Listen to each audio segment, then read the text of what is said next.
제1부 4장 1. 찰스는 주막의 술층에 앉아서 밤새도록 음담패설과 우스갯소리를 들으며 즐거워했다. 그는 사람들이 이야기를 계속하도록 은방울이 달린 값싼 쌈지를 꺼내어 담배를 권하고 술을 사서 돌렸다.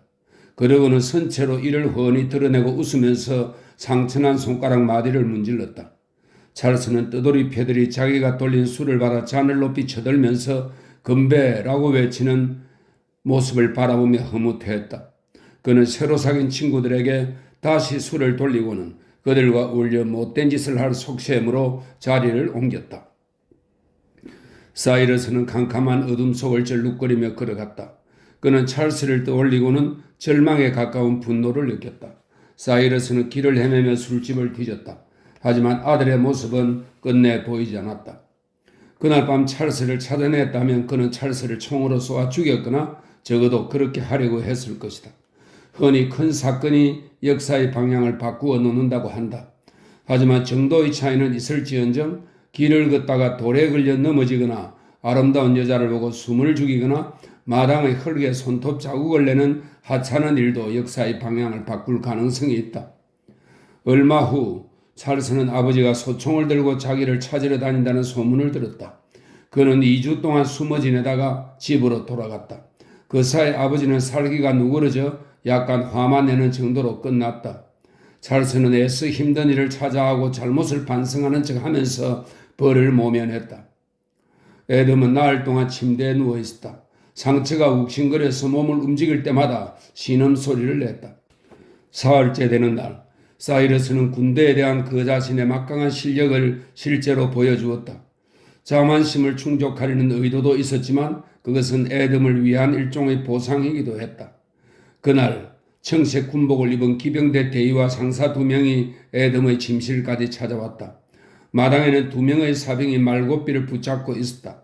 애덤은 침대에 누운 채로 기병대에 들어가게 되었다. 그는 아버지와 앨리스가 지켜보는 가운데 군법 조항에 서명한 후에 선서를 했다. 그러자 사이러스가 눈물을 글썽거렸다. 군인들이 떠난 후에도 아버지는 한참 동안 애덤 옆에 앉아 있었다. 늘 기병대에 입대시킨 데는 한 가지 이유가 있다. 병영 생활은 오래 할 게 못돼. 하지만 기병의 역할은 크다. 그건 확실해. 넌 인디언 지역으로 파견되면 좋을 것 같구나.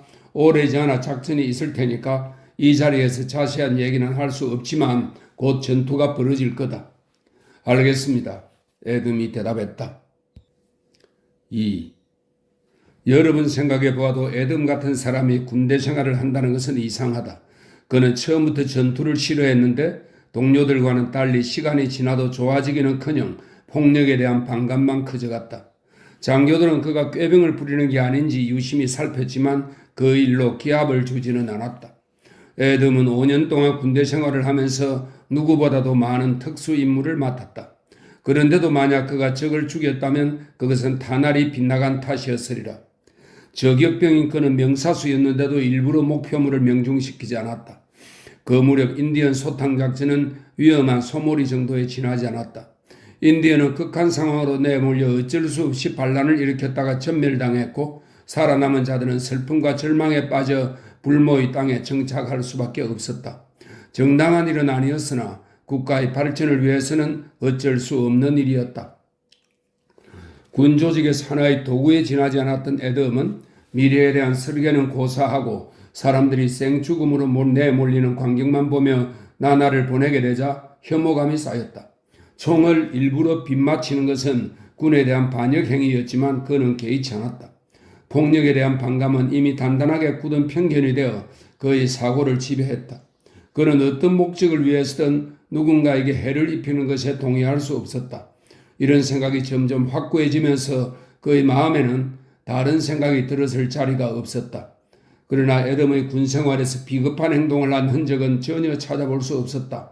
3차례나 추천을 받아 무공훈장까지 탄 그였다.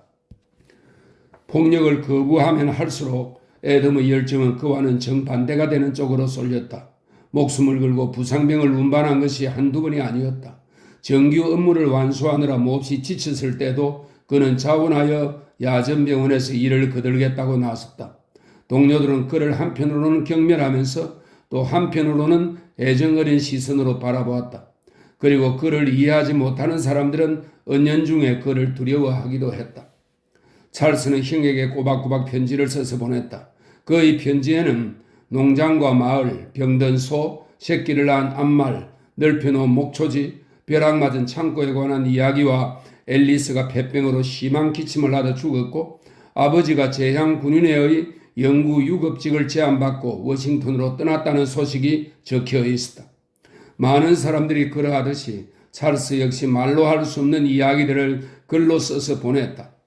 그는 외롭고 괴로운 심정과 여태껏 자신에 대해 몰랐던 부분들까지 편지에 썼다. 에덤이 집을 떠나 있는 동안 찰스는 그 이전과 이후를 통틀어 형에 대해 가장 잘 알게 되었다. 편지를 주고받는 동안 형제는 전에는 상상할 수 없었던 두터운 친밀감을 쌓아나갔다. 에덤은 찰스가 보낸 편지 한 장을 소중히 간직했다. 그 편지의 내용을 완전히 이해해서가 아니라 이해할 수 없는 의미가 담긴 것 같아서였다. 보고 싶은 형 에덤에게 우선 형의 몸 건강히 지내기를 바라며 펜을 들어. 찰스는 사연을 본격적으로 쓰기 전에 마음의 여유를 갖기 위해 늘 이런 식으로 시작했다. 지난번 보낸 편지에 답장을 받지 못했는데 다른 일 때문에 바쁜가 봐. 하하. 폭우가 내려서 사과꽃이 많이 떨어졌어. 올겨울에는 수확량이 적어지도록 식량을 아껴야겠어. 오늘 밤에는 대청소를 하느라 온 집안이 비눗물이었는데 이전보다 더 깨끗해진 것 같지는 않아. 형도 어머니가 집을 얼마나 청결히 관리하는지 알지? 지금은 왠지 그때만큼 되지 않아. 집안이 더러운 것이 내려앉아 있는 것 같아. 아무리 문질러도 잘 지워지지 않으니 영문을 모르겠어. 청소를 한답시고 더러운 때를 도로 묻히고 돌아다니나 봐. 하하. 아버지가 여행을 떠난다고 편지를 보내셨어? 아버지는 육군의 야영에 참석하기 위해 캘리포니아 주에 있는 샌프란시스코로 떠나셨어. 국방장관도 참석하는데 그 자리에서 아버지를 소개시켜 주리나 봐. 이 정도로는 그리 놀랄 일도 아니지. 아버지는 대통령도 서너 번 만났고 백악관 만찬에도 초대받았으니까. 나도 백악관을 구경하고 싶어. 형이 제대해서 집에 오면 그때 함께 갈 수 있겠지. 아버지는 며칠간 우리를 불러줄 거야. 무엇보다 형이 보고 싶을 테니까 말이야. 나는 요즘 마누라를 구하는 게 좋겠다는 생각을 해. 농장도 이만하면 훌륭하고 잘난 편은 아니지만 나를 남편감으로 생각해 줄 여자가 있겠지. 형 생각은 어때? 제대하고 집에 돌아와 함께 살겠다고 한 건 아니지만 난 형이 그렇게 했으면 좋겠어. 형이 보고 싶어. 편지는 여기서 중단되었다. 편지지에는 펜으로 긁히고 잉크가 튄 자국이 나 있었다. 이후부터는 연필로 쓴 글이 이어졌는데 글씨체가 달랐다. 다음에 써야겠어. 펜이 망가졌거든. 녹이 쓴 펜 쪽이 부러졌어. 나중에 시내에 나가면 하나 사야겠어. 그 다음 말들은 한결 부드럽게 이어졌다. 연필로 쓰지 않고 펜 쪽을 살 때까지 기다릴 생각이었는데 나는 지금 부엌에 앉아서 식탁 위에 등불을 켜둔 채 공상에 잠겨 있어. 자정이 훌쩍 넘었는데도 시간 가는 줄을 모르겠어. 닭장에서 수탉 조어가 울기 시작하는군. 어머니의 흔들 의자가 삐걱거려. 생전에 어머니가 앉아 있었을 때처럼 말이야. 추억에 빠지고 싶지 않은데 내 마음은 자꾸만 옛날로 거슬러 올라가. 형도 가끔 그럴 때가 있지. 이 편지를 찢어버릴까봐 말 같지도 않은 소리만 잔뜩 늘어놓고 있으니 말이야. 생각만큼 글이 빨리 써지지 않은 듯 하더니 여기서부터는 막힘없이 순식간에 편지를 써내려간 것 같았다. 찢어버리더라도 지금은 그냥 쓸게. 마치 온 집안이 살아 숨쉬고 여기저기에 눈이 달려있고 잠깐 한눈을 팔면 문 뒤에서 사람들이 불쑥 뛰어 들어올 것만 같아. 이럴 때면 온몸이 오싹해져. 형에게 꼭 말하고 싶은 게 있는데 나는 도무지 이해가 가지 않아. 아버지는 대체 왜 그러셨을까? 왜 내가 준 생일 선물을 좋아하지 않으셨느냐 말이야. 왜지? 그건 좋은 칼이었고 아버지는 그런 좋은 칼이 필요했는데 말이야. 아버지가 그 칼을 사용했다면 아니 그걸 숫돌에 갈거나 호주머니에서 꺼내 보이기만 했어도 나는 만족했을 거야. 아버지가 그 칼을 좋아하기만 했어도 형을 뒤따라가지 않았을 거라고. 내가 형을 쫓아간 건 바로 그 때문이야. 어머니의 흔들 의자가 또 조금씩 삐걱거려. 난 아직도 내 일을 다 끝내지 못한 기분이 들어. 일을 절반밖에 못한 것 같은데 그게 뭐였는지 생각도 나지 않아. 내 일을 마무리하지 않고 이곳에 머물러 있으면 안 될 것 같아. 훌륭한 농장에 한가롭게 앉아 마누라 구할 궁리나 하는 것보다 넓은 세상을 돌아다녔으면 좋겠어. 뭐가 잘못되었는지 일이 다 끝나지 않은 것 같고 금방이라도 무슨 일이 일어날 것 같고 아직 해야 할 일이 남아있는 것 같고 그래. 내가 군대에 가고 형은 집에 남아 있어야 했어. 전에는 한 번도 이런 일에 대해 생각해 보지 않았는데 밤이 너무 길어진 탓일까? 생각보다 시간이 더 간 것 같아. 방금 밖을 내다보았는데 동이 터오고 있더라고. 잠이 올 것 같지 않아. 밤이 어떻게 이렇게 빨리 지나갔을까? 지금은 잠을 이룰 수 없겠어. 억지로 잠을 청해봤자 잠들 수 없을 것 같아. 편지에는 서명이 없었다.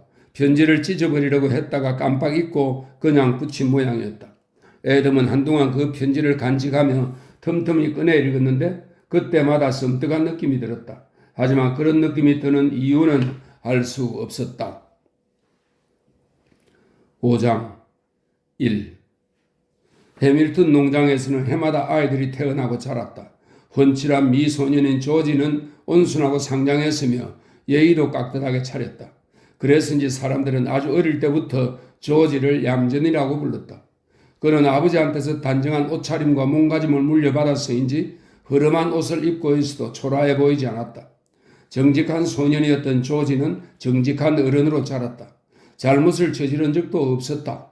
한 가지 흉을 잡는다면 게으르고 느리다는 것뿐이었다. 하지만 그런 결점이 드러나기 시작한 중년 무렵에 그는 자신이 악성 비닐에 걸렸다는 사실을 알게 되었다. 어쩌면 그의 온순한 성품은 기력 부족에서 비롯된 것인지도 모른다. 조지 다음으로 윌이 태어났다. 땅딸마가고 그리 명석하지 않은 윌은 힘만큼은 대단했다. 어려서부터 부지런한 일꾼이었던 그는 일거리만 생기면 몸을 아끼지 않고 끝까지 해냈다. 그는 정치를 비롯한 모든 문제에 대해 보수적이었다. 이념 문제는 혁명적인 것이라고 생각했기 때문에 늘 의심과 반감을 갖고 피했다. 윌은 남에게 책 잡히는 걸 싫어했고 가능하면 남과 비슷하게 살고 싶었다. 새로운 것이나 변화를 싫어하는 윌의 성격은 그의 아버지의 영향인지도 몰랐다. 윌이 한창 자랄 무렵에도 살리나스 계곡에 도착한 지 얼마 되지 않았던 세무엘은 토박이 대접을 받지 못했다. 사실 그는 아일랜드에서 온 이방인이긴 했다. 그 무렵 미국인들은 아일랜드인을 몹시 싫어했다.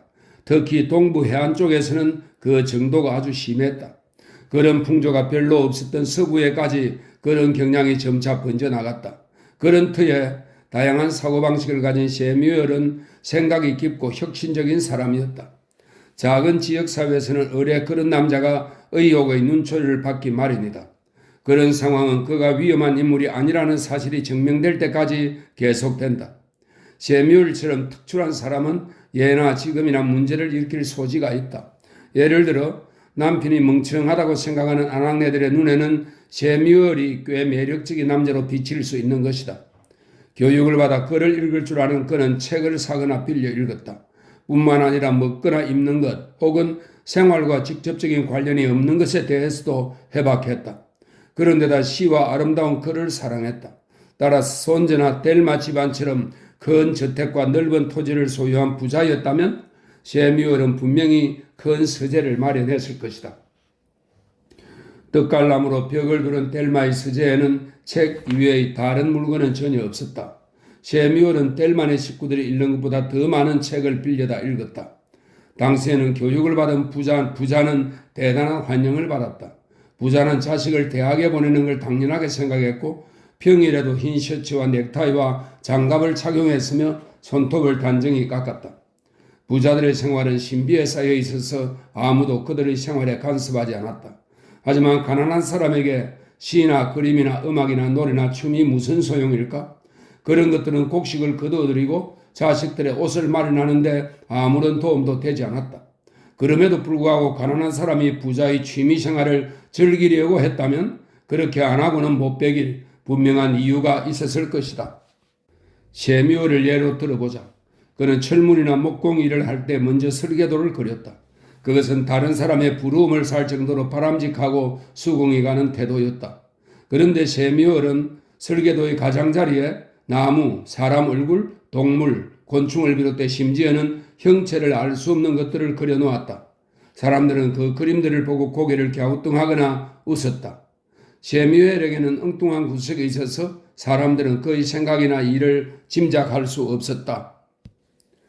셰뮤엘이 살리나스 계곡에 이주한 처음 몇 해 동안은 모두가 그를 의욕의 눈초리로 바라보았다. 어쩌면 어린 소년이었던 윌은 생루커스 가게에서 사람들이 하는 말을 들었을지도 모른다. 아이들은 자기 아버지가 다른 아버지들과 다른 것을 원치 않는다. 그러니 윌의 사고방식이 보수적으로 변한 것은 바로 그 무렵부터일 거라고 짐작해 볼 수 있을 것이다. 세월이 흘러 아이들이 더 많이 줄줄이 태어나자 셰뮤엘은 자연스럽게 이 골짜기의 토박이로 받아들여졌다. 공작 새를 가진 주인이 자기의 새를 자랑스럽게 여기듯이 그곳 사람들 역시 그를 자랑스럽게 여겼다. 그들은 더 이상 셰뮤엘에게 경계의 눈초리를 보내지 않았다. 셰뮤엘은 그들의 부인을 유혹하거나 달콤한 말로 꿰어내어 치근덕거리지도 않았다. 그제야 살리나스 계곡 사람들은 셰뮤엘을 좋아하게 되었다. 하지만 그때는 이미 윌의 성격이 형성되고 난 후였다. 하나님의 사랑을 받을 자격이 전혀 없는 사람들도 때로는 진정한 은총을 받는 경우가 있다. 이런 사람들은 특별한 노력을 하거나 계획을 세우지 않아도 일이 순조롭게 풀린다. 윌 해밀턴 역시 이런 부류에 속했다. 그가 받은 선물들은 감사하게 생각할 만한 것들이었다. 윌은 소년 시절에도 운이 좋았다.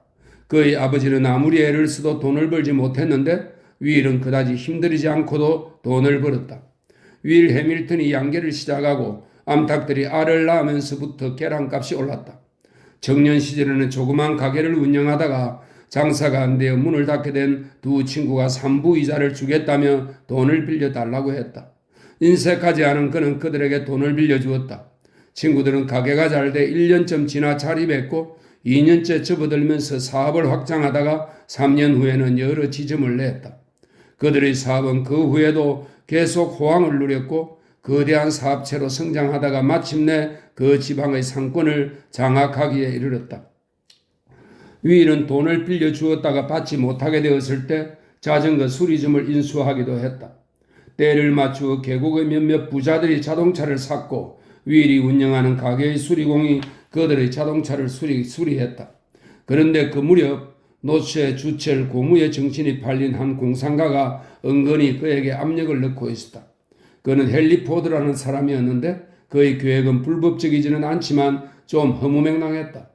윌은 마지못해 살리나스 계곡의 남쪽 절반을 투자 형식으로 헨리 포드에게 양도했는데 15년도 안 되어 그 지역은 포드 차로 메워졌다. 얼마 후 윌은 마몬 자동차를 굴리는 거부가 되었다. 셋째 아들 톰은 아버지를 가장 많이 닮았다. 그는 격정의 시기에 태어나 불꽃과 같은 정열적인 인생을 살았다. 즐거움과 열정을 제대로 느낄 줄 아는 톰은 무턱대고 삶에 뛰어들었다. 그는 이 세상과 사람들을 발견하는 것이 아니라 창조했다. 아버지의 책을 제일 먼저 읽은 사람도 그였다. 그는 여섯째 되는 에덴 동산과 같은 때묻지 않고 빛나는 세계에서 살았다. 그는 평화로운 목장에서 뛰노는 망아지처럼 자유분방했고 세상이 울타리를 치자 그 세계에 저항했다. 그리고 마지막으로 단단한 울타리에 갇혔을 때도 길을 쓰고 뚫고 나왔다. 톰은 즐거움을 알듯이 슬픔에도 푹 빠졌는데 자기가 기르던 개가 죽었을 때는 온 세상이 끝난 것처럼 슬퍼했다. 톰은 아버지처럼 발명의 재주가 있었다. 그런데 그는 통이 커서 아버지가 감히 덤비지 못한 일도 시도해 보았다. 그는 또 아버지와는 달리 정욕이 대단했다. 어쩌면 그가 평생 독신으로 지낸 것도 너무 지나친 정욕 때문이 아니었나 싶다. 게다가 그는 무척 도덕적인 집안에서 태어나지 않았는가? 그래서 그는 자신의 꿈과 동경 그리고 그런 문제의 배출구 때문에 스스로를 비하해서 이따금씩 숲속에 들어가 울었는지도 모른다. 톰의 기질 속에는 야만성과 선량함이 적당히 섞여 있었다. 그는 자신의 파멸적인 충동을 억누르기 위해 가축처럼 열심히 일했다. 아일랜드 사람들은 지나치게 명랑하다가도 갑자기 우울해져 깊은 생각에 잠긴다. 그래서 큰 소리로 웃어대다가도 금세 침울해지곤 한다. 그들은 다른 사람으로부터 책망을 듣기 전에 미리 스스로를 책망하기 때문에 언제나 방어적이다. 톰이 9살 때였다. 그는 귀여운 여동생 몰리가 말을 더듬자 몹시 걱정이 되었다. 톰은 몰리에게 입을 크게 벌려보라고 해서 입 안을 들여다보았다. 그러고는 혀 밑에 있는 얇은 막 때문에 말을 더듬는다는 판단을 내렸다. 내가 고칠 수 있어. 그는 집에서 멀리 떨어진 외딴 곳으로 몰리를 데려갔다. 그러고는 주머니 칼을 돌에 쓱쓱 갈아 말 더듬이의 원인인 그 막을 도려냈다. 그런 뒤에는 도망쳐서 먹은 것을 토했다. 해밀턴과는 가족이 불어나면서 집도 커졌다. 본래 미완성인 채로 집이 지어졌으므로 필요할 때마다 본체에 연결시켜 방을 만들기만 하면 되었다. 원래의 방과 부엌은 얼마 가지 않아 제 모습을 잃었다. 그런 동안에도 셰뮤얼의 재산은 전혀 늘지 않았다. 그는 당시에 정책이 제대로 자리가 잡히지 않은 특허권 때문에 골치를 앓았는데 이런 일로 고통을 받기는 다른 사람들도 마찬가지였다. 그는 기존의 것보다 성능이 더 우수한 데다 값싸고 효율적인 탈곡기의 부속품을 발명했다. 그런데 매년 나오는 쥐꼬리만한 굴리금마저 벨리사가 중간에서 가로채버렸다.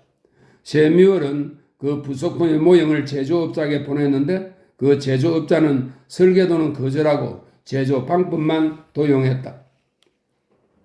그 후 몇 년 동안 셰뮤얼은 돈을 날리고 소송에서 지고 말았다. 난생 처음 돈 없이는 돈과 맞설 수 없다는 뼈아픈 경험을 한 것이다. 그런데도 특허라는 병에 걸려 해마다 탈곡을 내서 모은 돈을 특허권을 얻기 위해 모조리 써버렸다. 해밀턴 집안의 아이들은 제대로 된 신발도 없이 누더기를 입고 다녔고 굽는 일도 허다했다. 셰뮤얼이 톱니바퀴에 설계도를 만드는 데 가진 돈을 몽땅 쏟아부었기 때문이다. 세상에는 생각을 많이 하는 사람과 생각을 거의 하지 않는 사람, 이렇게 두 부류가 있다. 셰뮤얼과 그의 아들인 톰과 조는 생각을 많이 하는 편이었고 조지와 윌은 그 반대였다. 넷째 아들 조는 좀 모자라는 아이였는데 온 가족이 그를 귀여워하며 감싸주었다. 그는 희죽거리고 웃기만 하면 모든 일이 해결된다는 걸 일찌감치 터득했다. 그 형들은 모두 몸을 사리지 않고 일을 하는 사람들이었다. 그들은 조에게 일을 시키느니 자신들이 직접 하는 게 더 낫다고 생각했다. 어머니와 아버지는 별다른 기술이 없는 조를 시인으로 길러야겠다고 생각했다. 가족 모두가 그의 내면에 잠재한 시인의 기질을 부추겼으므로 조 자신도 그것을 증명해 보이기 위해 짤막한 시를 쓰곤 했다. 조는 신체적인 면뿐만 아니라 정신적인 면에서도 게을렀다. 그는 늘 공상에 빠져 살았다. 그의 어머니는 조가 다른 아이들보다 못하다고 생각했으므로 그를 더 사랑해 주었다. 그러나 따지고 보면 조가 그렇게까지 무능한 것도 아니었다. 그는 최소한의 노력으로 자기가 원하는 걸 반드시 얻어냈기 때문이다. 어쨌거나 조는 해밀턴 집안의 사랑을 독차지했다. 봉건 시대에도 칼과 창을 잘 쓰지 못하는 사람은 일찍부터 성직자가 되게 했다. 해밀턴가에서도 농사나 대장간 일을 못하는 조에게 고등교육을 시켰다. 조는 몸이 그리 약한 편이 아니었는데도 물건을 잘 들지 못했다. 게다가 말을 잘 타지 못했기 때문에 말 자체를 싫어했다. 조가 밭갈이를 배우리고 나섰을 때 온 가족은 애정이 가득한 웃음을 띠고 그를 쳐다보았다. 조가 처음으로 힘겹게 간 일항은 평지의 강줄기처럼 꾸불꾸불거렸고 두 번째 일항은 첫 일항을 스치며 엉뚱한 방향으로 빗나갔다. 조는 차츰 농장일에서 제외되었다. 어머니는 조가 늘 공상에 잠겨 있는 것이 무슨 대단한 미덕이라도 되는 듯 축혀 세웠다. 시키는 일마다 신통치 않은 조에게 실망한 아버지는 그에게 양 60마리를 돌보는 일을 맡겼다. 그것은 별다른 기술이 없는 어린아이도 할 수 있는 단순한 일로 그냥 양떼 옆에 붙어 있기만 하면 되는 일이었다. 그런데도 조는 양 60마리를 몽땅 잃어버렸다. 양들이 메마른 계곡의 그늘진 곳에 모여 있는데도 찾아내지 못한 것이었다. 전해지는 이야기에 따르면 셰뮤얼은 아들, 딸들을 모두 모아놓고 자기가 눈을 감은 후에도 조를 잘 보살펴달라고 단단히 부탁했다고 한다. 그렇게 하지 않으면 조가 굶어 죽을 게 뻔하다고 생각했던 것이다. 해밀턴 가에는 아들 사이에 딸도 5명 있었다. 큰딸 유나는 생각이 깊고 학구적이며 피부가 까무잡잡한 소녀였다. 그리고 리지가 있었는데 그것에 대해 내가 아는 건 거의 없다. 설명이 있습니다. 리지는 어머니 이름을 딴 것으로 미루고 큰딸이었을 것 같은데 아니다, 이런 설명이 있습니다. 리지는 아무래도 자기 집안을 수치스럽게 생각했던 것 같다. 일찍 결혼해서 집을 떠난 후에는 장례식 때만 모습을 보였기 때문이다. 그녀는 해밀턴 집안의 사람들 중에서 특유의 정오와 신랄함을 가지고 있었다. 그녀는 하나밖에 없는 아들이 자기 마음에 들지 않는 여자와 결혼하자 몇 년 동안 아들과 말도 하지 않았다. 다음은 대시로 사람들은 항상 얼굴에 미소가 떠날 줄 몰랐던 그녀와 함께 있고 싶어 했다. 그녀와 같이 있으면 시간 가는 줄 모를 정도로 늘 즐거웠다. 그 밑은 올리브로 바로 내 어머니이다. 그리고 막내 몰리는 금발의 보랏빛 눈을 가진 사랑스럽고 귀여운 미인이었다. 이들이 모두 해밀턴 가족이다.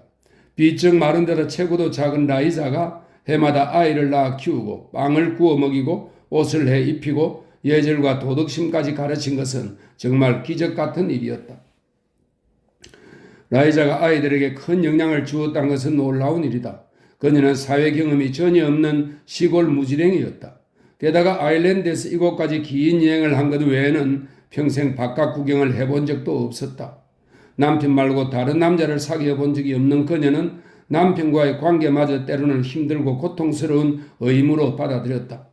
그녀는 평생 아이를 낳고 기르며 보냈다. 그녀의 지적 교류의 상대는 세미올이나 아이들과 나누는 대화를 빼놓고는 성경이 전부였다. 그렇다고 자식들의 이야기를 그다지 귀담아 듣는 편도 아니었다. 오직 성경에서 역사, 시, 민족, 사물, 윤리, 도덕, 구원을 얻었다. 성경을 연구하거나 조사하는 것이 아니라 그저 읽을 뿐이었다. 성경에는 모순된 부분도 있었지만 그것 때문에 혼란스러워하지도 않았다. 마침내 그녀는 잘 아는 부분은 줄줄이 외울 수 있는 경지에 이르렀다. 라이자는 훌륭한 아내인데다 자식들을 잘 길렀으므로 모든 사람들로부터 존경을 받았다. 그 때문에 어디를 가든지 당당하게 행동할 수 있었다. 남편과 자식들과 손자들도 그녀를 존경했다. 그녀에게는 냉혹할 정도로 강인한 면이 있었다. 그녀는 무슨 일이 있어도 타협할 줄 몰랐고 모든 사람들이 반대해도 불의 앞에서는 참지 않았다. 사람들은 그런 그녀를 어려워하면서도 존경했지만 정감 같은 건 느끼지 못했다. 라이자는 술이라면 질색을 냈다. 어떤 상황이든 술을 마신다는 것은 하나님을 모욕하는 죄악이라고 여겼다. 물론 그녀 자신도 술을 입에 대지 않았지만 다른 사람의 술을 즐기는 것마저 극구 말렸다. 그 때문인지 모르겠지만 그녀의 남편 세미울과 자식들은 지독한 애주가가 되었다. 한 번은 큰 병에 걸린 세미울이 이렇게 말했다. 라이자, 위스키를 딱 한 잔만 마시면 좀 덜 아플 것 같은데 괜찮을까? 라이자는 작고 야무진 턱에 힘을 주며 대꾸했다. 당신은 술 냄새를 풍기면서 하나님의 옥좌 앞으로 나가실 건가요? 그건 절대로 안 돼요. 세미울은 병이 낫지 않는다 하더라도 어쩔 수 없이 참고 돌아 누워야만 했다. 라이자가 70살이 되었을 때 변비가 생겼다. 의사는 약으로 생각하고 포도주를 한 숟갈씩 먹어보라고 일러주었다. 그녀는 얼굴을 찡그리면서 첫 번째 숟갈을 힘들게 삼켰는데 그 맛이 그다지 나쁘지 않았다. 그 순간부터 그녀의 숨결에서는 술 냄새가 가시지 않았다. 그녀는 포도주를 항상 약으로 생각하고 숟가락으로 마셨는데 나중에는 하루의 4분의 1은 술을 마시는 한결 여유있고 행복한 아낙네가 되었다. 세미울과 라이자 해밀턴은 20세기를 눈앞에 둔 시점에서 자녀들을 모두 훌륭한 어른으로 키워냈다. 이렇게 해서 해밀턴 일가는 킹시티 동쪽의 농장에 터전을 마련하고 무리를 이루게 되었다. 그들이야말로 전형적인 미국 아이들이고 청년들이고 여자들이었다. 세미울은 고향인 아일랜드에 돌아가지 않았으며 세월이 지나자 그곳을 까맣게 잊었다. 그는 정신없이 바쁘게 지나라 향수에 젖어 있을 틈이 없었다. 살리나스 계곡은 그의 세계 전부였다. 1년 중 가장 큰 행사는 계곡의 북쪽으로 96km 떨어진 살리나스의 나들이를 가는 것이었다. 그 외 시간에는 많은 식구들을 먹이고 입히기 위하여 쉬지 않고 일을 하며 보냈다. 그렇다고 인생을 가정에만 바친 것은 아니었다. 그의 정력은 지칠 줄 몰랐다. 딸 유나는 부지런한 학생으로 자신의 삶을 보람있고 알차게 꾸려나갔다. 아버지는 딸의 지칠 줄 모르는 학구열을 자랑스럽게 여겼다. 올리브는 살리나스에서 고등학교를 나와 국가고시를 준비하고 있었다. 그녀의 꿈은 교사가 되는 것이었다. 교사가 되는 것은 아일랜드에서 목사가 되는 것만큼이나 가문의 명예로 여겨졌다. 조는 별다른 재주가 없었으므로 대학에 갈 예정이었다. 윌은 하는 일마다 운이 따랐다. 톰은 세상살이에 회의를 품고 홀로 마음의 상처를 달랬다. 대시는 양재를 공부하고 있었고 아름다운 몰리는 유복한 남자를 만나 결혼할 게 뻔했다. 상속 문제로 골치 아픈 일은 없었다. 언덕의 농장은 덩치만 컸지 큰 쓸모가 없었기 때문이었다. 셰미얼은 계속 우물을 팠지만 그 땅에서는 끝내 물이 나오지 않았다. 물이 땅에서 솟구치 올라왔다면 사정이 달라져 그는 부자가 되었을 것이다. 그는 집 부근의 땅을 깊이 파서 수도관을 묻어 물을 퍼올렸는데 그마저도 양이 충분치 않았고 말라버린 적도 2번이나 있었다. 소떼는 멀리 농장 끝에 있다가도 이곳까지 와서 물을 마신 뒤에 다시 돌아가 풀을 뜯었다. 무엇보다도 해밀턴가는 살리나스 계곡에 안전하게 정착해서 단단한 기반을 닦은 훌륭한 가문이었고 다른 집안보다 더 가난하지도 더 부유하지도 않았다. 그런데다 보수주의자와 혁신주의자, 몽상가와 현실주의자가 적당히 섞인 비교적 균형이 잘 잡힌 가족이었다. 셰뮤얼은 자기 자식들을 흐뭇하게 여겼다. 제6장 1. 애덤이 입대하고 사이러스가 워싱턴으로 떠난 후에 찰스는 농장에서 혼자 살았다. 그는 아내를 늦겠다고 큰소리 쳤지만 여자를 만나 무도장에 데려가고 인간 댐댐이를 알아본 후 결혼을 하는 뻔한 순서를 따르지는 않았다. 솔직히 말하면 찰스는 여자 앞에서 주눅이 들었다. 수줍음을 타는 남자들이 을에 그렇듯이 그도 이름도 모르는 장녀를 통해 남자의 욕구를 충족시켰다. 장녀와 관계를 갖는 것이 제일 안전하다고 느꼈기 때문이다. 미리 돈을 주고 난 순간부터 여자는 상품이 되기 마련이고 아무리 수줍은 남자라도 장녀와는 즐기며 어떤 짓도 할 수 있는 것이다. 게다가 주눅이 들어 퇴짜를 맞을까봐 가슴 졸일 필요도 없다. 그런 관계는 간편하면서도 상당히 비밀스러웠다. 술집 주인은 꼭대기층의 방 3개의 뜨내기 손님들을 받았는데 그 방들을 2주 간격으로 장녀들에게 세놓았다. 2주가 지나면 먼저 왔던 여자들은 나가고 새로운 여자들이 들어왔다. 술집 주인인 헬름 씨는 매춘에는 전혀 관계하지 않았다. 그런 일에 대해 잘 모른다는 그의 말은 사실이었다. 다만 방 3개를 보통 방값의 5배 비싼 값으로 빌려주고 있었을 뿐이다. 실상은 보스턴에 사는 에드워즈라는 포주가 여자들을 이 여관에 보내어 매춘을 주선하고 이동시키며 돈을 갈취하고 있었다. 그가 부리는 여자들은 느긋하게 소도시를 돌아다녔는데 한 곳에서 2주 이상 머무르는 일이 없었다. 이들은 그야말로 기동성을 갖춘 잘 짜인 조직이었다. 여자들은 주민이나 경찰의 눈에 익을 정도로 오래 머물지 않았다. 그리고 그의 방에서만 시간을 보내고 가능하면 사람들이 많이 모이는 장소에는 나가지 않았다. 술을 진탕 마시거나 시끄럽게 떠들어대거나 남자와 사랑에 빠지는 일은 금지되었다. 식사도 방으로 가져다 달래서 먹었고 손님도 외부 사람의 눈에 띄지 않도록 조심했다. 그들은 손님도 가려서 받았는데 술 취한 남자는 절대로 위층에 올라가지 못했다. 여자들은 6개월에 한 번씩 주어지는 휴가 때가 되면 마음껏 술도 마시고 즐겼다. 하지만 휴가가 아닌 근무 시간의 규칙을 어기면 에드워즈는 여자를 발가벗기고 입에 재갈을 물린 다음 죽을 만큼 때렸다. 그래도 다시 규칙을 어기면 주거가 불분명하고 매춘을 했다는 죄목으로 고발해 감옥으로 보냈다. 2주 영업제도는 또 다른 이점이 있었다. 장녀들은 대부분 성병에 걸렸는데 전염된 손님에게서 정세가 나타날 무렵이면 이미 떠나고 없었다. 화가 난 남자들이 길길이 날뛰어봤자 소용이 없었다. 헬름 씨는 이 일에 관해 전혀 아는 바가 없고 업주 에드워즈 역시 표면적으로는 드러난 적이 없었기 때문이다. 이런 식으로 에드워즈는 자기의 순회 사업을 완벽하게 운영했다.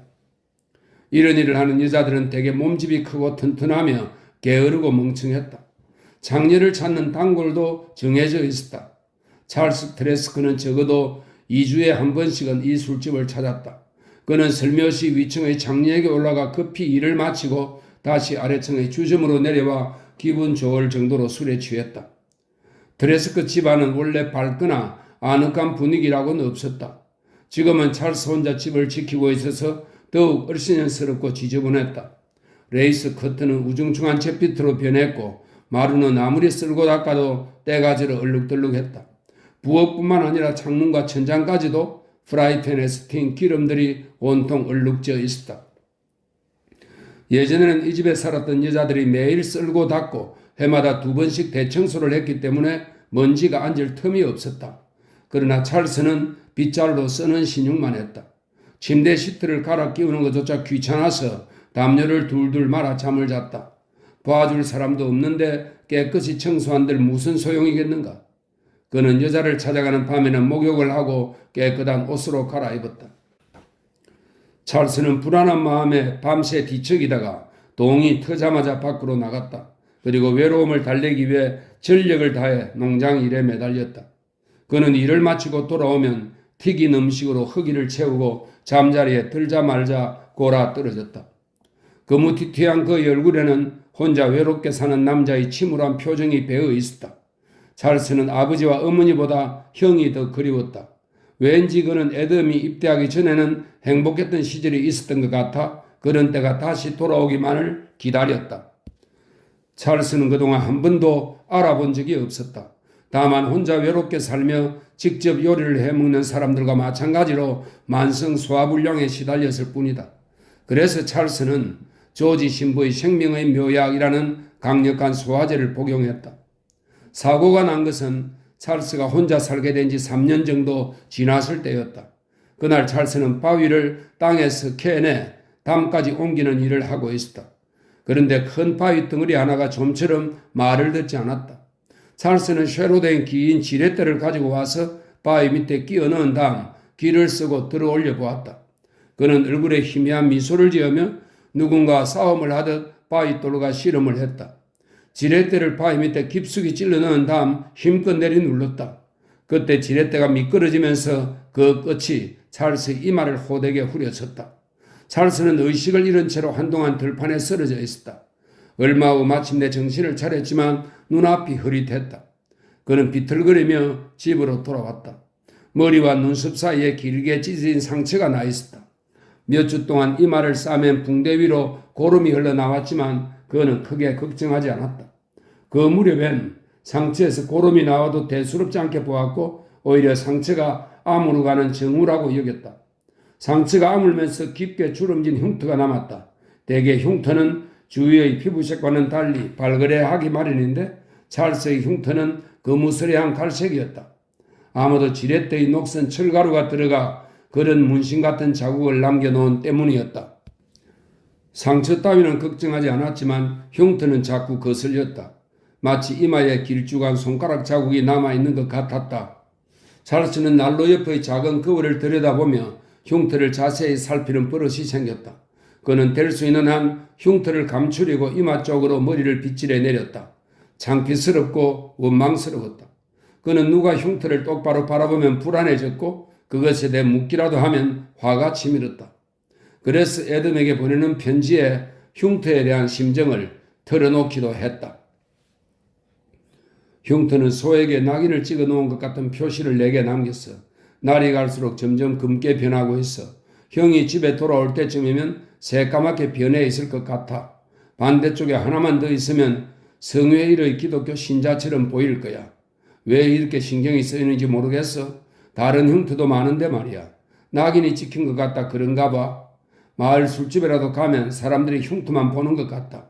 사람들은 내가 못 듣는 줄 알고 수군거려.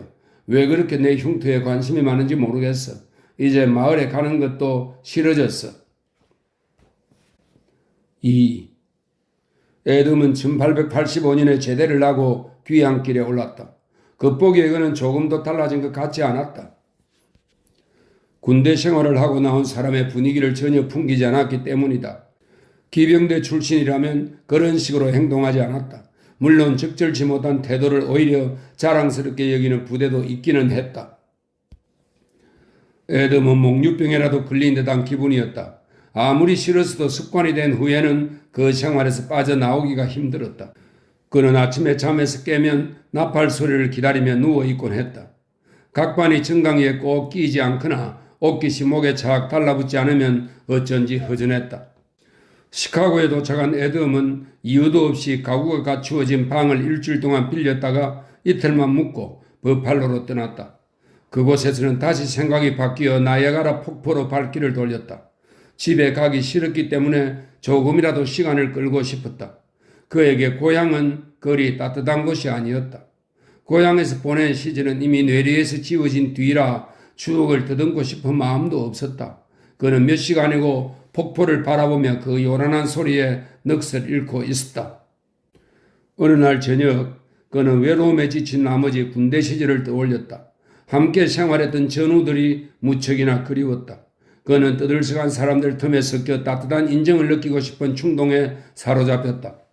제대 후에 그가 처음으로 많은 사람들 속에 끼게 된 것은 담배 연기가 자욱하고 사람들이 붐비는 작은 술집에서였다.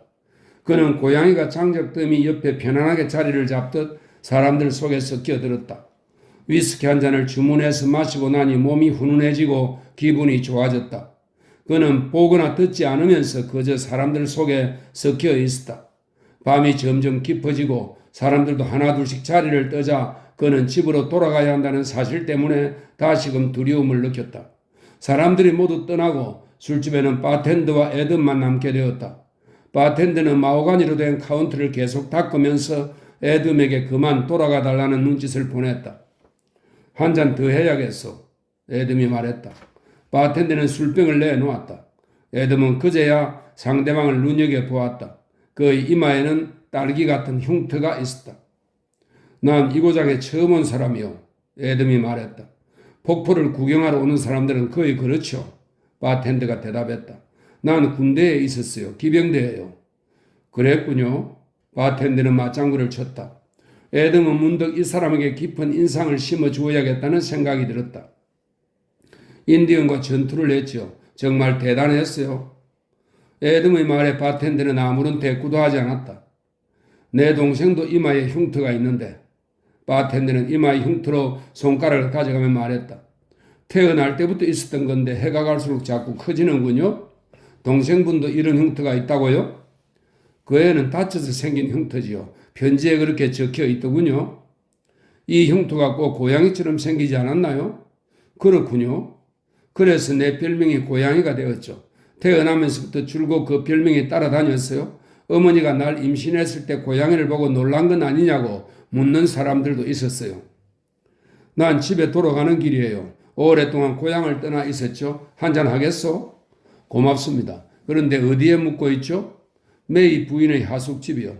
나도 압니다. 그 여자는 손님이 고기를 많이 먹지 못하게 하려고 미리 수프를 듬뿍 준다더군요. 어떤 장사에나 상술이란 게 있는 법이죠. 에덤이 말했다. 맞는 말입니다. 우리 장사도 그럴 때가 있으니까요. 그럴 거요. 하지만 나도 서툰 것이 한 가지 있죠. 그걸 알기만 하면 좋을 텐데. 그게 뭐요? 손님을 집으로 돌아가게 만들고 가게 문을 닫을 방법을 잘 모르겠군요. 에덤은 아무 대꾸 없이 바텐더를 바라보았다. 농담이었어요. 바텐더는 마음이 편치 않은 듯이 말했다. 난 아침에 집에 갈 생각이요. 진짜 내 집에요. 에덤이 입을 열었다. 행운을 빌겠습니다.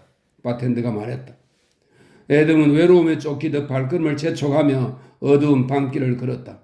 하숙집 현관의 낡은 나무 계단에 올라서자 그가 돌아왔다는 것을 알리기라도 하듯 삐걱거리는 소리가 났다. 심지를 낮춘 석유 램프의 노란 불꽃이 깜빡이고 있을 뿐 홀은 어두웠다. 주인 여자가 방문을 열어놓고 서 있었다. 코 그림자가 턱 아래까지 내려와 있었다. 여자의 차가운 시선은 조상어의 눈처럼 에덤을 따라다녔고 코는 그에게서 나는 위스키 냄새를 맡으려 실룩거렸다. 안녕히 주무세요. 에덤이 먼저 말했다. 주인 여자는 아무 대꾸도 하지 않았다. 에덤은 방에 들어가기 전에 뒤를 돌아보았다. 머리를 꼿꼿이 세운 그녀의 턱 그림자가 목덜미를 덮고 있었는데 눈은 볼 수가 없었다. 방 안에는 묵은 먼지가 젖었다가 마르기를 반복한 냄새가 났다. 에덤은 성냥갑에서 성냥개비 하나를 꺼내어 그었다. 그러고는 칠기 촛대에 꽂힌 초에 불을 붙인 뒤 침대를 살폈다. 침대는 그물처럼 축 늘어져 있었고 때 묻은 누비 이불의 가장자리에 소음이 삐죽 튀어나와 있었다. 형광계단이 다시 삐걱거리는 소리를 냈다. 에돔은 하숙집 여주인이 차가운 시선으로 새 손님을 맞으며 문간에 서 있을 것이라고 생각했다. 에돔은 딱딱한 의자에 앉아 무릎에 팔꿈치를 꿰고 두 손으로 턱을 받쳤다. 아래층에서 하숙하는 환자가 계속 기침을 해대며 밤의 정적을 깨뜨렸다.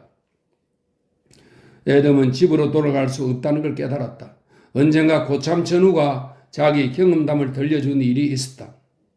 정말 견딜 수가 없어서 갈 곳이 있나? 아는 사람이 있나? 마냥 이곳저곳을 돌아다녀 보니 어린애처럼 겁이 나더군. 하는 수 없이 상사를 찾아가 도로 입대시켜달라고 사정을 했지. 상사는 마치 선심이나 쓰듯이 내 부탁을 들어주었어. 에돔은 시카고로 돌아가서 재입대 신청을 해놓고 예전에 복무했던 부대로 복귀시켜달라고 간청했다.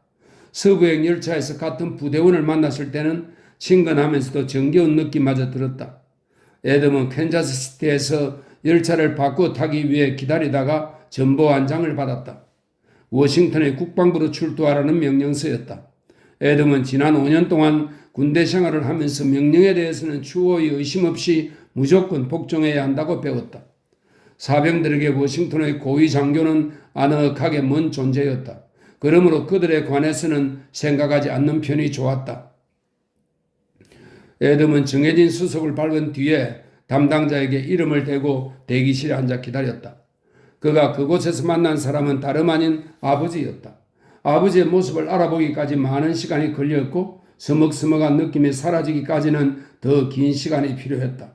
그의 아버지 사이러스는 대단한 인물이 되어 있었다. 그의 옷차림도 그의 위치를 말해주고 있었다. 그는 검은색 상하복 위에 벨벳 컬러가 달린 외투를 입고 챙이 넓은 검은색 모자를 쓰고 칼처럼 보이는 흑단 지팡이를 짚고 있었다. 행동 역시 거물다웠다. 그는 느긋하고 점잖고 차분한 투로 말했고 우아하게 움직였다. 그가 세련된 미소를 지어 보일 때마다 새로 해는 이가 반짝거렸다. 에돔은 아버지를 알아본 이후에도 여전히 의안이 벙벙했다. 그는 아버지의 다리 쪽을 내려다보았다. 목발이 보이지 않았다. 사이러스의 다리는 무릎께에서 약간 곡선을 그리며 곧게 펴져 있고 발에는 국회의원들이나 신는 번쩍이는 염소 가죽 구두가 신겨 있었다. 사이러스는 움직일 때 약간 질룩거릴 뿐 옛날처럼 목발을 짚고 질뚝거리며 걷지 않았다. 사이러스가 아들의 얼떨떨한 표정을 보며 말했다. 이게 바로 자동의족이란다. 경첩에 의해 움직이지. 스프링도 달려있다. 마음만 먹으면 질룩거리지 않을 수도 있어. 좀 이따 벗을 때 보여주마. 날 따라오너라. 저 명령을 받고 왔어요. 웰스 대령님께 신고해야 해요. 에돔이 말했다. 나도 알고 있다. 내가 웰스에게 명령을 내리도록 했으니까 자, 어서 따라오너라. 에돔은 은근히 불안했다. 아버지만 괜찮다면 웰스 대령님께 보고를 하는 편이 좋겠어요. 내가 늘 시험해 본 거야. 요즘 군대 규율이 어떤지 알아보고 싶구나. 장하구나. 군대 생활이 너에게 잘 맞을 줄 알았지. 이제 의젓한 군인이 되었구나. 사이러스가 굵은 목소리로 말했다. 전 명령을 받고 왔어요. 에돔이 말했다. 그는 아버지가 낯선 사람까지 느껴졌고 왠지 혐오감마저 들었다. 어딘지 모르게 진실성이 없어 보이기도 했다. 이었고 방문이 열리면서 대령이 들어와 굽실거리는 태도로 말했다. 장관께서 오십니다. 그래도 에돔의 기분은 바뀌지 않았다. 장관님, 제 아들입니다. 저처럼 이등병 출신이죠? 저는 하사로 제대했습니다. 에돔이 말했다. 그는 아버지와 국방장관이 나누는 의례적인 인사말도 귀에 들어오지 않았다. 이 사람이 국방장관이라 말인가? 라는 생각만 들 뿐이었다. 저 사람은 아버지가 어떤 사람인지 모르는 건가? 아버지는 정말 연극을 하고 있는 거야. 장관이 그런 것도 모르다니 정말 우습군. 두 사람은 사이러스가 묵고 있는 작은 호텔을 향해 걸어갔다. 사이러스는 그곳의 명소와 유적지를 가리키며 이런저런 설명을 늘어놓았다. 난 호텔에서 살고 있단다. 집을 구해보려고 했지만 활동이 잦은 편이라 낭비라는 생각이 들더구나. 쉴 새 없이 전국을 돌아다녀야 하거든. 호텔 직원은 사이러스의 얼굴을 감히 마주보지도 못했다. 그는 사이러스에게 굽실거리며 의원님이라고 불렀고 다른 손님을 내보내서라도 에돔에게 방을 마련해 주겠노라고 했다. 내 방에 위스키 한 병을 올려 보내주게. 필요하시면 얼음도 보내드리겠습니다. 얼음? 사이러스가 소리쳤다. 내 아들은 군인이야. 그가 지팡이로 다리를 툭툭 치자 속이 빈 소리가 울렸다. 나도 한때는 군인이었어. 이등병이었단 말이야. 그런데도 우리가 얼음을 넣은 술을 마시겠는가? 애덤은 사이러스의 방을 둘러보고 놀랐다. 침실만 있는 게 아니라 그 옆에는 거실도 있었고 침실 안쪽 오른편에는 화장실도 있었다. 사이러스는 안락의자의 몸을 파묻고 긴 한숨을 내쉬었다. 그가 바지가랑이를 걷어올리자 쇠와 가죽과 단단한 목재로 만들어진 정교한 의족이 나타났다. 사이러스는 다리의 절단된 부위에 감겨있던 가죽띠를 푼 다음 의족을 의자 옆에 세워놓았다. 오래 달고 있으면 쑤시고 아프다. 의족을 풀어놓은 사이러스는 다시 예전의 아버지로 돌아간 것 같았다. 맨 처음에 느꼈던 혐오감은 사라지고 어린 시절에 느꼈던 아버지에 대한 두려움, 존경심, 적대심이 한꺼번에 되살아났다. 애덤은 다시 어린아이가 되어 직선적인 아버지를 피해 눈치를 살피는 기분이 되었다. 술 마실 준비를 끝낸 사이러스는 위스키를 마시며 옷깃을 느슨하게 풀었다. 그는 애덤을 똑바로 바라보았다. 그런데 말이야, 네, 군에 다시 입대한 이유는 뭐냐? 저도 모르겠어요. 그냥 그러고 싶었어요. 애덤, 넌 군대를 싫어하잖니? 그래요. 그런데 왜 또 군에 들어가기로 한 거냐? 집에 돌아가기가 싫었어요. 사이러스는 한숨을 쉬면서 손가락 끝으로 안락의자의 팔걸이를 문질렀다. 그럼 군대에 계속 있을 작정이니? 사이러스가 물었다. 저도 모르겠어요. 널 사관학교에 넣어줄 수도 있다. 내겐 그럴 만한 힘이 있어. 널 제대시켜 사관학교 입학시켜 주마. 거긴 들어가고 싶지 않아요. 내 제안을 거절하겠다는 거냐? 사이러스는 조용히 물었다. 애덤은 한참 동안 핑계거리를 찾다가 그냥 대답해버렸다. 네, 그래요. 자, 아버지에게 위스키 한 잔 따라 보렴. 사이러스는 술을 한 모금 마시고 난 다음 말을 이었다. 내 영향력이 얼마나 막강한지 너가 알고나 있는지 모르겠구나. 이 후보자 한 명에게 재양 군인의 표를 몽땅 몰아줄 수도 있으니까 대통령도 내가 국가정책에 관해 어떤 생각을 갖고 있는지 알고 싶어 한단다. 난 상원 의원을 면직시킬 수도 있고 사과를 따듯 관직을 따낼 수도 있어. 한 사람 출세시키고 파멸시키기란 식은 죽먹기란 말이다. 알아듣겠니? 애덤은 그 이상으로 잘 알고 있었다.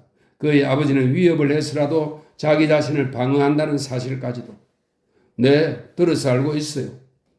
널 워싱턴에 배속시킬 수도 있고 내 부관으로 임명해서 처세술을 가르쳐 줄 수도 있어. 전 제 연대로 돌아가고 싶어요. 애덤은 아버지의 얼굴이 실망으로 어두워지는 것을 보았다. 내가 잘못 생각한 것 같다. 넌 사병의 오기가 몸에 배었구나. 그래, 너 연대로 돌아갈 수 있도록 지시해 두마. 너는 병령에서 썩게 될 거다. 고맙습니다. 애덤은 한참 뜸을 들이다가 물었다. 왜 찰스를 이곳으로 데려오지 않으시는 거죠? 그건 아니다. 찰스에게는 그곳이 더 나아. 그 애는 거기 있어야 해. 애덤은 이때의 아버지의 표정과 말투를 잊지 않았다. 그는 그 후 병령에서 한동안 썩으면서 이 일을 두고두고 생각했다. 그는 아버지가 외롭고 고독한 생활을 하고 있다는 사실도 잘 알고 있었다. 3. 찰스는 그 후 5년 동안 애덤이 돌아오기만을 기다렸다. 집과 흙간에 페인트 칠을 했고 형의 제대 날짜가 다가오자 파출부를 구해 집 안 구석구석을 말끔히 청소했다. 파출부는 깔끔하고 꼼꼼한 노파였다. 그녀는 낡고 색바랜 커튼을 떼어내고 새 것을 만들어 달았다. 찰스의 어머니가 죽은 뒤로 방치되었던 부엌의 화로에 낀 묵은 기름때도 닦아냈다. 또 요리할 때 생긴 기름때와 석유 램프의 거름으로 얼룩진 벽도 깨끗이 닦았다. 마루를 양잿물로 닦아내고 담요를 세탁용 소다에게 담그면서 그녀는 쉬지 않고 잔소리를 늘어놓았다. 사내들이란 더러운 짐승들이라니까 차라리 돼지가 더 깨끗할걸? 사내들은 제 몸이 썩어 들어가도 안 씻을 거야. 그런 사내들과 결혼한 여자들은 도대체 무슨 속셈인지 모르겠어. 냄새는 또 얼마나 지독한지. 저 소 좀 봐. 언제쯤 국물이 아직도 남아있는 거야? 깨끗해진 건 좋았지만 세탁용 소다액과 암모니아와 누런 비누의 지독한 냄새가 남아있는 것 같아서 찰스는 아예 흙간으로 거처를 옮겼다. 어쨌거나 파출부는 그가 벌려놓은 집안 꼴을 못마땅하게 여겼다. 그녀가 집을 번쩍거리게 청소해놓고 투덜대며 떠난 뒤에도 찰스는 그냥 헛간에서 눌러 지냈다. 애덤이 돌아올 때까지 집을 깨끗이 보존해두고 싶어서였다. 헛간에는 갖가지 농기구와 그것들을 수리할 때 쓰는 연장들이 쌓여 있었다. 찰스는 부엌의 화로보다는 헛간의 대장용 모루에다 음식을 끓이고 기름을 튀기는 것이 더 빠르고 수월하다는 걸 알았다. 석탄을 넣고 불무질을 하면 불꽃이 빨리 타올랐다. 화로가 달아오를 때까지 기다릴 필요도 없었다. 이렇게 기막힌 것을 진작 생각해내지 못한 것이 이상할 정도였다. 찰스가 기다리는 애덤은 돌아오지 않았다. 미안한지 편지도 보내지 않았다. 애덤이 아버지의 뜻을 거역하고 다시 입대했다는 소식을 성난의조로 알려준 사람은 아버지인 사이러스였다. 사이러스는 찰스가 워싱턴으로 자기를 만나러 올 기회가 있을 거라는 말만 해놓고 다시는 그 이야기를 꺼내지 않았다.